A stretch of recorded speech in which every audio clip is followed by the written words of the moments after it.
Welcome back to my channel. This time we're doing a story time video. I don't usually do these, but something has happened to me about a week and a half ago that was very traumatic and deserves a story time video. Also, let me give you everybody this disclosure. There are going to be some gross details. I won't go too in depth to where things are disgusting, but there is going to be some gross details throughout this storytime video. So if you get queasy easily, don't watch this video. 3 weeks ago, I woke up with a bad fever, and I'd already had my COVID shots, so I wasn't worried about it being COVID. I just laid low, took it easy, canceled some photo shoots. As I was waiting for this fever to go away, I started having other issues. Like, I also noticed that I had no appetite. I had to force myself to eat things. And then I was also having some rectal pain. So it was very difficult to go to the bathroom. And because it hurt so bad, I was also deciding to eat less because I already had less of an appetite. This went on for about a week and a half. Fast forward 2 weeks later, or a week and a half later, I have this trip planned to go to Utah. I was going to Utah during Pride weekend so that I could surprise all my friends that live there and surprise my family as well, and then do all of the Pride things and have a lot of family time, and then I was going to head back to Texas. At this point I was feeling better. I wasn't feeling great. I'd thrown up the day before and I was still having some pain going to the bathroom, but the fever was gone. It felt like I was getting over this, whatever it was. So I decided to go to Utah still. I have some videos of my family reacting to me surprising them. I decided I was going to tell my parents that I was going to FaceTime them at 3 o'clock, but in reality I was going to be there face to face. And I told my mom that I had some happy news. And so she was trying to figure out what the happy news was, and then she realized that it was Pride weekend in Utah, and she was putting things together about what was happening. So she actually figured out that I was surprising them and gonna be there. And so you'll see that in the video. She guessed it. Hi. Oh. She almost texted you when you were late to say, "Do you want us to tell you how to get here?" Turn left on Angel. Did you know? And then I surprised my sister Amy, and her reaction was really cute because at first she didn't realize that I was there. And then when she saw me, she was just so happy. Ugh, I love her so much. Hi, I don't have makeup on tonight. Why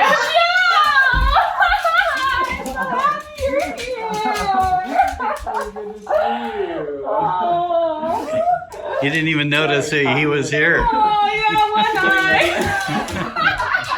Most people don't get ready for the day after 4 p.m., but, you know. That's okay, that's Oh my gosh, Joe, what are you doing here? It was a great first day, besides the fact that I was feeling nauseous the whole flight there. But besides that, I was feeling mostly okay. What I started to realize that first day that I got to Utah was that I couldn't go number one. So I had been, I'd been having a hard time going number 2. Now I could not go number 1 at all. I decided that night, this is the first day I'm in Utah, I decided that night I'm going to drink a bunch of water because it'll force it out. It was my train of thought, which is not a good idea. So I drink a bunch of water and then wait 2 hours, and I realize I still can't pee. So I go to bed, I wake up, I still can't pee at all, and I really need to pee at this point. I wake up my parents and I'm like, we need to go to the Instacare. So I knew that my insurance out of state covered the Instacare a little better than it did the emergency room, so I was waiting till the Instacare opened, even though I felt like I was going to explode. So I have to wait like an hour for the Instacare to open, and then once they open, I'm waiting another 20 minutes to get in, and then if I finally see the doctor, and then the doctor tells me, I can't do anything for you, you need to go to the emergency room. So all of that waiting was for no reason. So I went to the emergency room, and this is when it got wild. They wheeled me over in a wheelchair to the emergency room. I'm waiting in the emergency room lobby only for like 3 minutes, but it's totally calm even though I'm in a lot of pain. But as soon as they open the door and take me back, it's absolute chaos. They were like taking off my clothes, and then the doctor was telling me they were going to put a catheter in. If you don't know what a catheter is, it's a tube that they put up your urethra and drain your bladder that way. Normally, it's painful to get a tube shoved up your urethra, but it was especially painful because they got stuck at my prostate. So the problem was my prostate was inflamed. It was really, really swollen, and it wasn't, that's why I couldn't pee, is because your urine has to travel through your prostate to exit. And since mine was so swollen, it was squeezing the urethra and wasn't allowing any urine through. So they're trying to get this catheter through, which, let me tell you, it is so painful. It was, honestly, I cannot think of a time where I was in more pain. So they're shoving it in there. They can't get past the prostate. So they pull everything out. I don't know if they got a smaller tube. I don't know what they did, or maybe they just added more something on it to make it slide easier. And they're also trying to stick an IV in me at the same time. They were having issues with both. They had to poke me 4 different times because they were having a hard time finding a vein for the IV.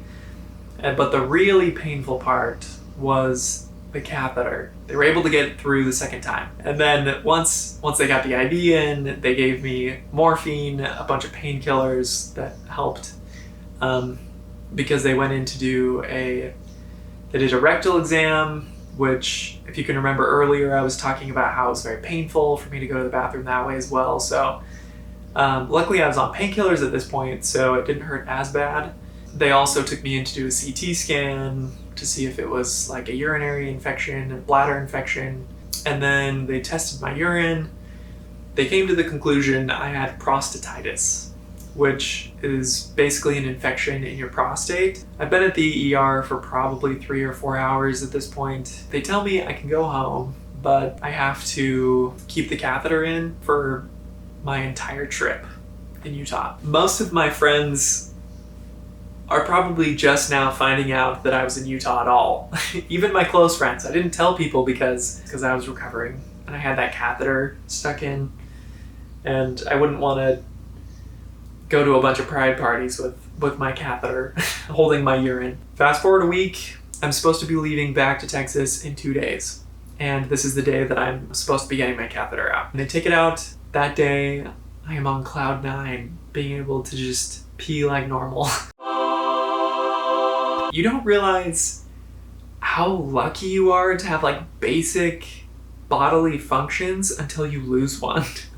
Then all of a sudden, you just realize how grateful you are when it is working. That next morning, the morning after I get my catheter out, I wake up and I can't pee. I was very nervous, very frustrated.